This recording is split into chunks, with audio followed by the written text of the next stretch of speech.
Welcome, and thank you for joining this session of Innovation Institute 2021.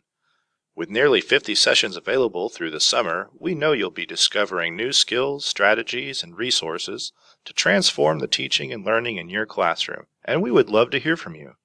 If you haven't already done so, please be sure to visit the Town Hall in Attendify to connect with the attendees through the activity stream or community features.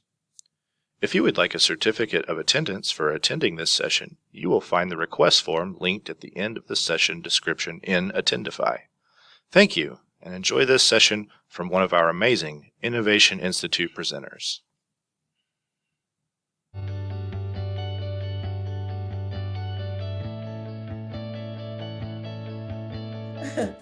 Hi, I'm Terry Brines. I'm from Central Missouri. Hi, I'm Debbie Perkins, a co-worker of Terry's at Eamon's National Center, and I also live in Central Missouri.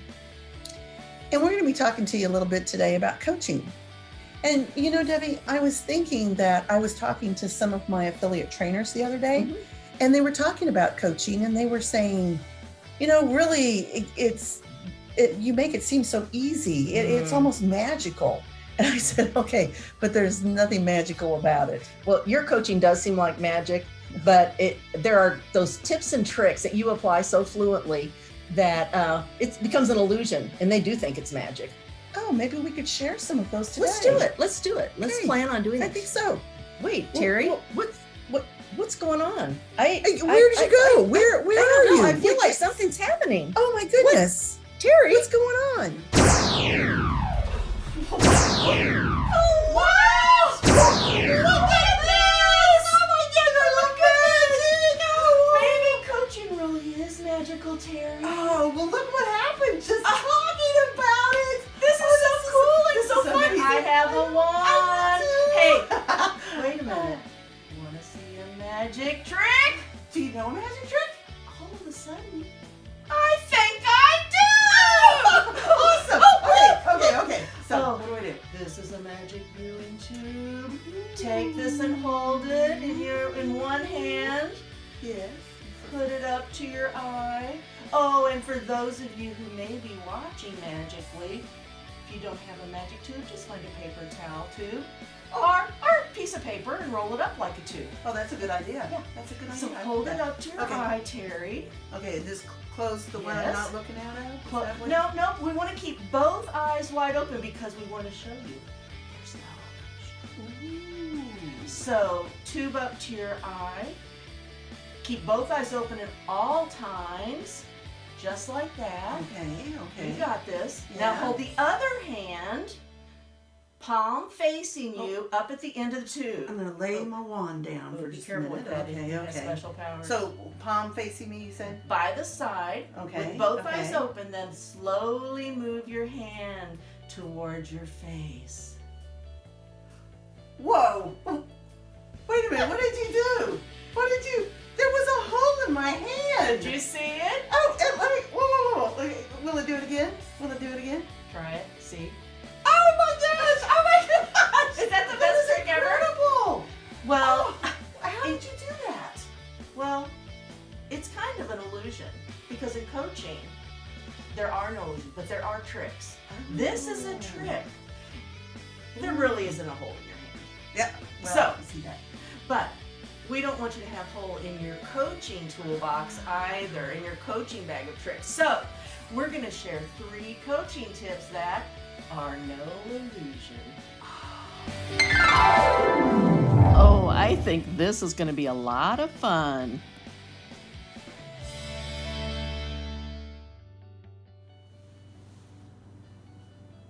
So Debbie started us out with a wonderful illusion. But right now we want to talk about coaching tricks that will work. Well, we prefer to call them coaching tips. And the first one is to provide teacher support. Now you're probably wondering, how would you do that? What's the best way to start providing teacher support? And I'm telling you, the best way is to start by building relationships. So for this next part, I need your help just a little bit. So I want you to take a minute And I want you to think about someone you have a really good relationship. I mean, one of those really trusting relationships, like you would trust this person with anything. So in order to do that, I want you to close your eyes. I want you to just take a deep breath, relax a little bit, and just think about that person. What relationship, what trusting relationship can you think of? What comes to mind when you think about that person? If you were going to describe that person to me or to anybody else, what would you say about them? What are some of their characteristics? What do they do that make you trust them? Oh, I'm starting to get some thoughts. My mind reading skills are really kicked in. Oh, wow, this magical stuff is really awesome. I love this. Okay, so I'm sensing that Jennifer is thinking that they're reliable. Oh, and Sue is adding that what you tell them stays in the vault. That's really important. Okay, and Lori agrees, and that they act consistently and responsibly, she wants to add. And Ryan is thinking that they keep promises and commitments. And and then there's a Michael who is thinking about them being a good listener. And there's a Stephanie who's thinking that they're respectful. Oh, and Sam and Jeff, they're both thinking that they're encouraging and that they really help out. Oh, and Tiffany just thought, we can't forget about communication. That they need to be accurate, open, and Ashley is adding that they need to be honest. And Brad says they also are a really good listener. Oh yeah, and values what other people have to say. So, you know what? You guys have come up with some really good characteristics. These are really good qualities of a trusting relationship. I mean, you really need all of these. Well, you think about it, when we work with our teachers and students, it's the same thing. These are the things that we want to build to have those trusting relationships.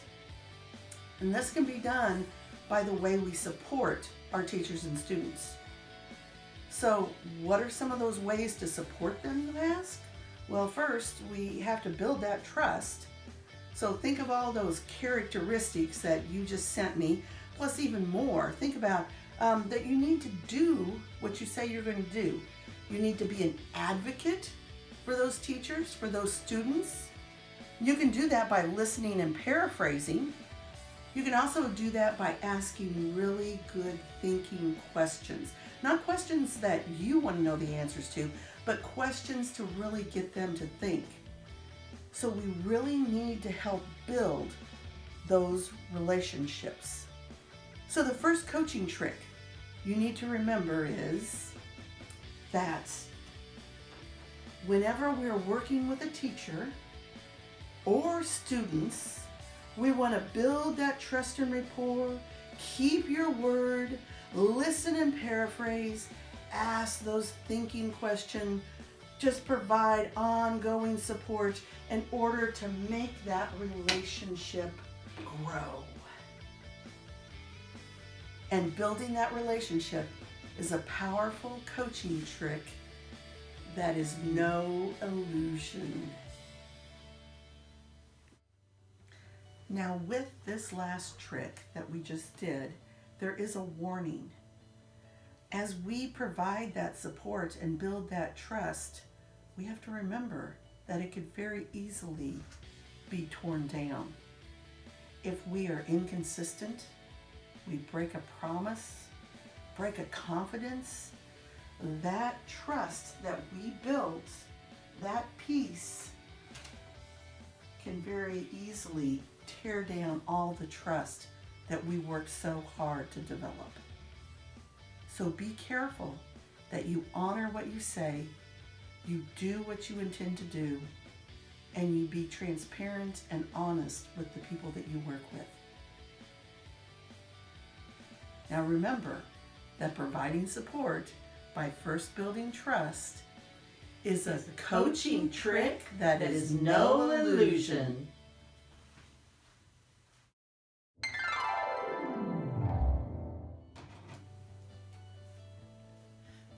coaching trick we want to share is how to help individuals you coach develop a growth mindset.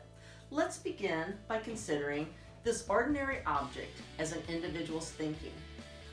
A person may view their abilities and potential as fixed, non-changing, a square that can't change or be transformed in any way, like this object I have in my hand. Some might see it as a square, perhaps a colorful square, but still, just a fixed, unchangeable square. Or is it?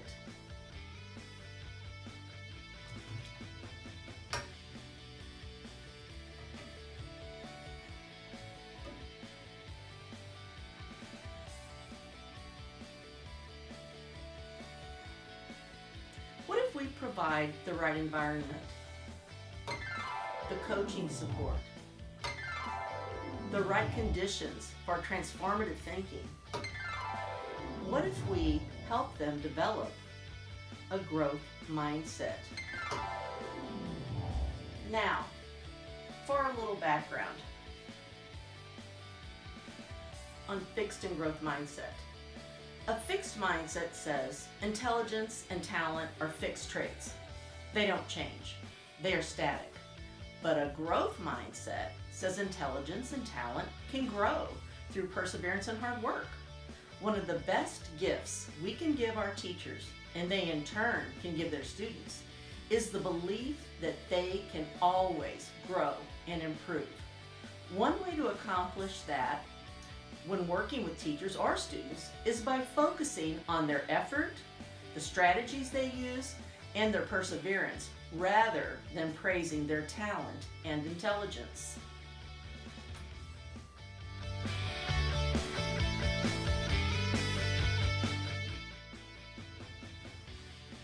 Listen to this quote from Carol Dweck, who has spent years researching mindsets.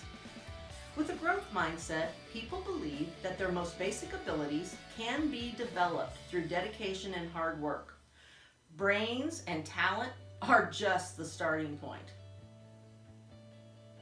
This is so important because people with a growth mindset tackle challenges, show greater resilience, persevere through setbacks. They have a desire to learn and to discover new things. And all this results in improved effort and higher levels of achievement. Isn't that what we want for ourselves and for our students? Encourage your learners to try new approaches. Replace the word failing with learning. Embrace your uniqueness and let go of pretense. View challenges as opportunities for self-improvement and always use the word yet, as in, I can't do that yet. I haven't figured it out yet, because then you have that positive presupposition that you will accomplish your task in the end. Now back to our trick. As you can now see, our fixed square, that never-changing square, has actually changed. Just like the teachers and students we work with, we recognize that there is a superhero in everyone. But unless you believe in yourself and make your surroundings conducive to growth, you'll remain that unchangeable square. It's the self-fulfilling prophecy. If you believe in the possibilities, amazing things can happen. So I challenge you to ask yourself, do I have a fixed mindset? Do I believe that my abilities and intelligence are set and unchanging? Or do I have a growth mindset? Do I believe that my basic abilities and intelligence are just the starting point? And with hard work and perseverance, I can grow and change. If you're not sure, there's a quick quiz on the Coaching Tricks website that we'll be sharing at the end of this session. There you'll also find several immense tip cards on all of our coaching tips, including mindset, because we want you to remember that supporting development of a growth mindset is a coaching trick that is no illusion.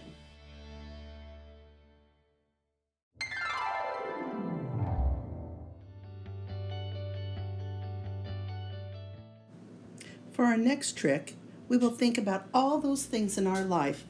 What are our priorities? We will do this by setting goals. Let's take a look at a few of the things that fill our lives. We have a jar. This is you. You have a lot of things competing for your time and filling your days. Let's start with the sand. This represents all the small stuff in your life. For example, time on social media. It can be a real time eater. Shopping, including online, television, gaming, the list goes on. Next, there's the jar of pebbles. These are the important tasks in your daily life. While they're important, there are still things that they don't directly support, those big goals, like getting groceries, organizing digital files, work projects. But when your boss sends you a short-term project, you get it done. Now the major goals. That's what these rocks represent. What are the most important goals in your life? Oh, let's see. Through the power of my mind reading, I'm sensing some that are coming out, like maybe family or God, your job, relationships, health. And when you are setting these goals, you want to be smart about them. But look what's left out when we focus on the small stuff first.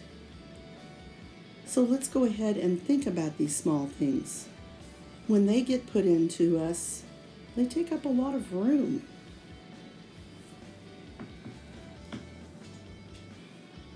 When we think about those important tasks that are still important, things that we need to get done, they also fill up a lot of our time and of our energy. And then last, we meet those goals. We put them in, and as you can see, we begin filling up quickly with not a lot of space left and possibly not being able to hold all of them.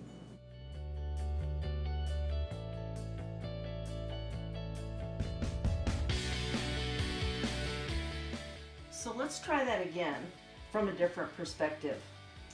So instead of letting all of the small stuff fill up our days first, let's start with some SMART goals. And when we say SMART goals, what are we talking about? We're saying that that goal is specific, it's measurable, it's attainable, it's relevant, and it's timely. So we've got all the important things in now, or all of the major goals. Now let's think about our important tasks. That's coming next. Remember, these are things that are important but really don't support those big goals. We're going to go ahead and pour them in here now. And let's see what happens. Yep, they all fit. And now, finally, the small stuff. Let's see what happens now.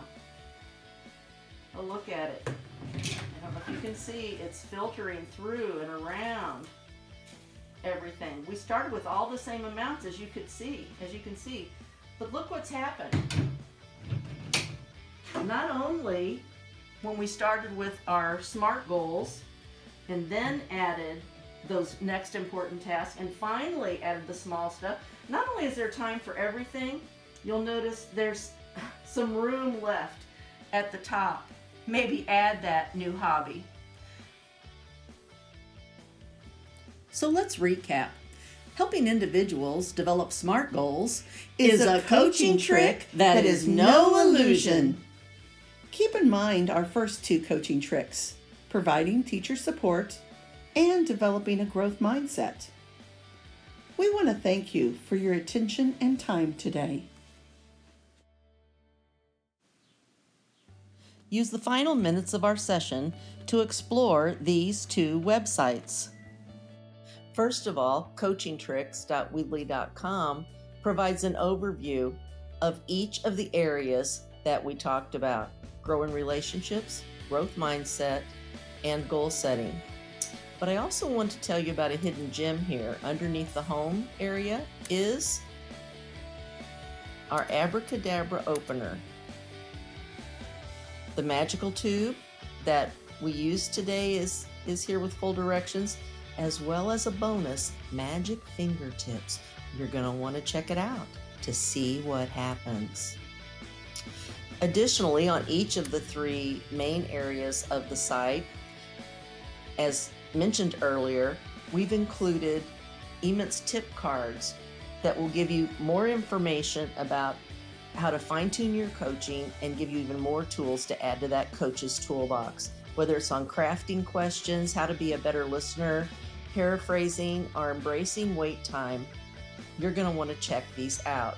When you click on one, it will take you out to the EMIT's portal, where you'll see a bit more of an explanation and have the ability to download each card.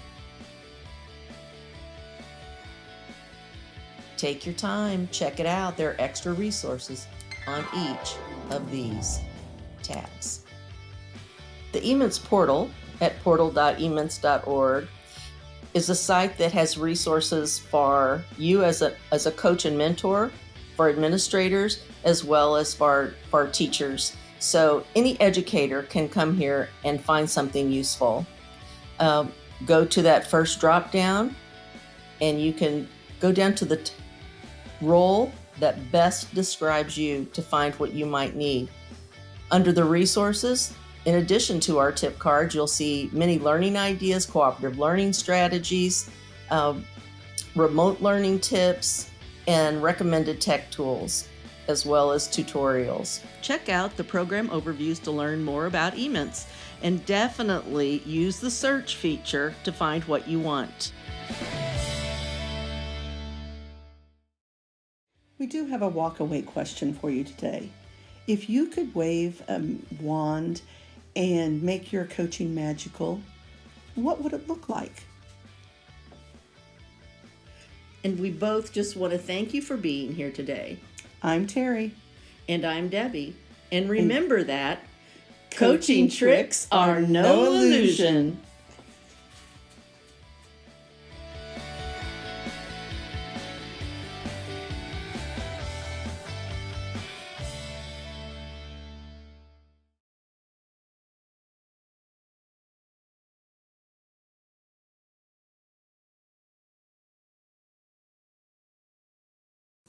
Thank you for joining this session.